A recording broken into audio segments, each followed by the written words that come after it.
The state of Maine historically is known as a majority white state, but the state's largest city, Portland, is home to resettlement communities for families across the globe.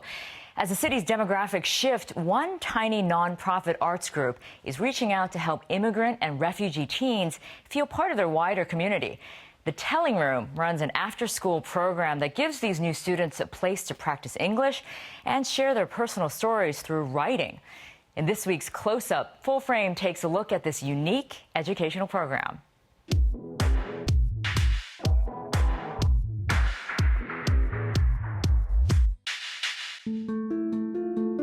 I heard heavy knocks on the door that would wake a person from a coma.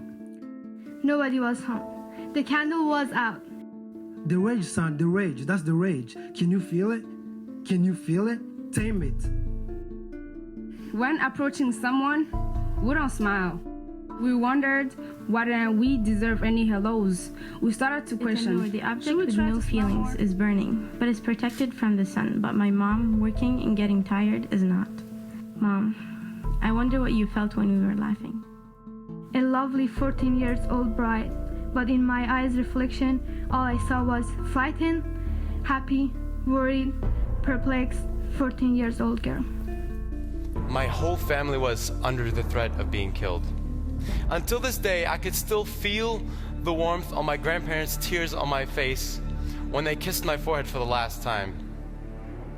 Those were my last moments in Iraq, and that was the last time I ever got to see my grandparents.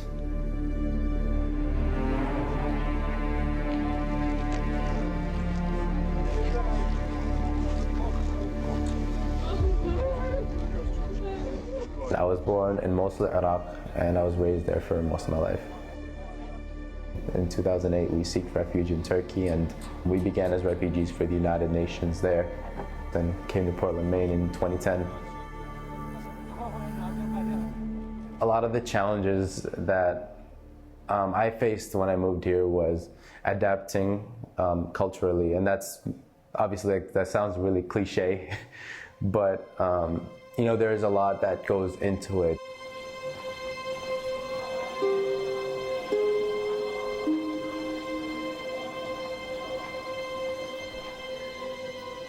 When I was in 6th grade, I became labeled as a joke to my mainstream classmates due to my lack of confidence, my limited English vocabulary, and my newness to the country. In 8th grade, I had heard a lot about Telling Room, and I actually went on a field trip, and I came here to this building.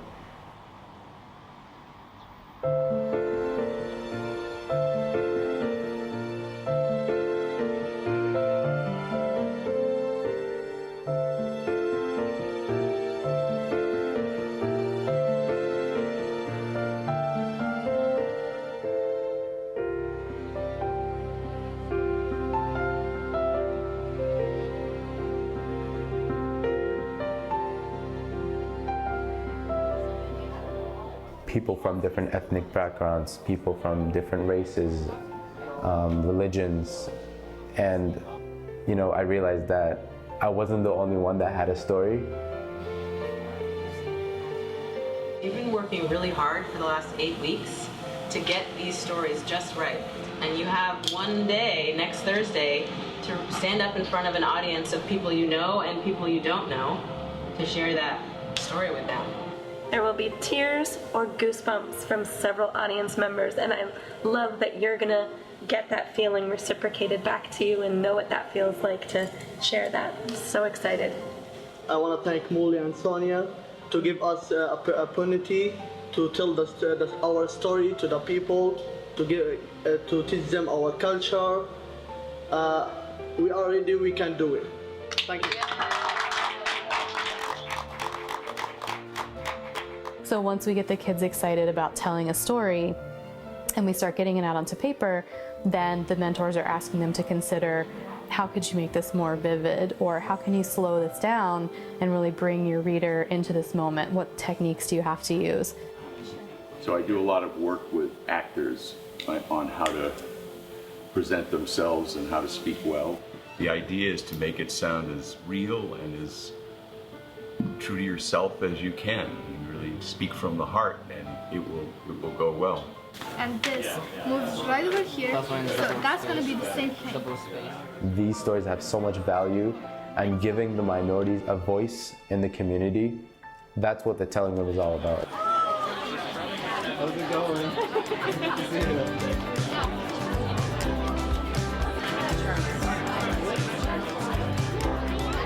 Hi, everybody.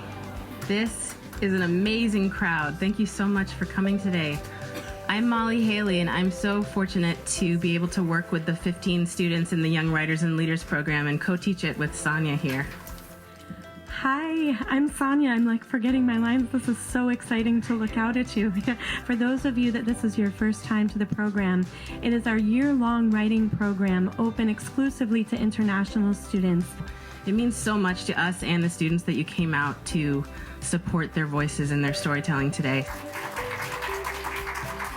One of the basic human needs is to be able to tell your story and to come to a country where you may not speak the language because you speak 3 others before you learn English, that to have a place where you can be heard is about the greatest gift that a place to be listened to and to tell their stories. Please welcome her, Athani Abdullahi.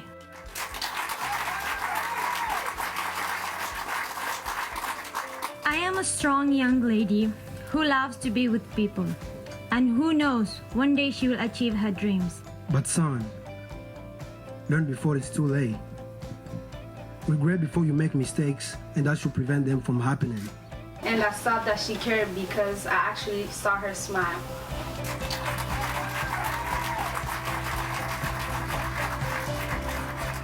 This mentor-mentee relationship is very tricky. You know, it gets stood on its head every time. I mean, just who is doing the teaching here? So thank you for all that you've taught me.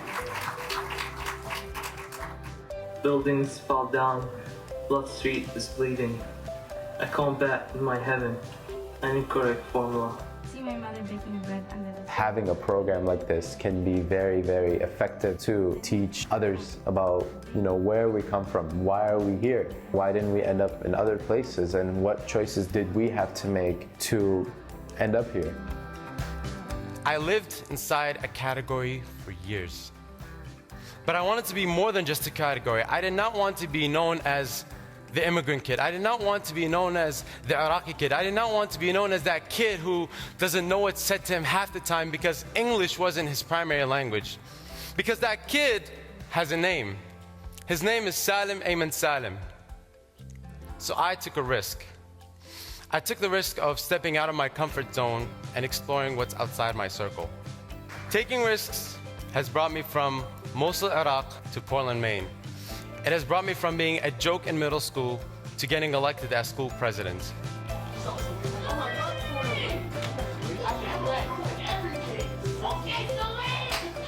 The advice I would give to a new immigrant that's living here is definitely don't be afraid to explore. The opportunities won't come to you. You have to go looking for them. And one thing will lead you to another, and eventually you'll start building your life here. But it takes time and it takes a lot of effort at the beginning.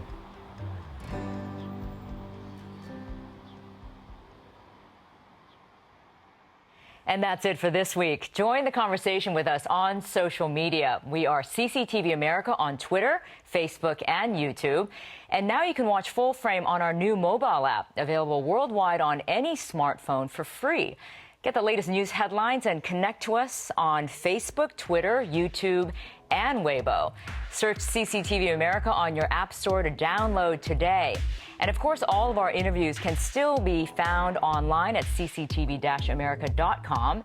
And let us know what you'd like us to take Full Frame next. Simply email us at fullframe@cctv-america.com. Until then, I'm Mei Lee in Los Angeles. We'll see you next time.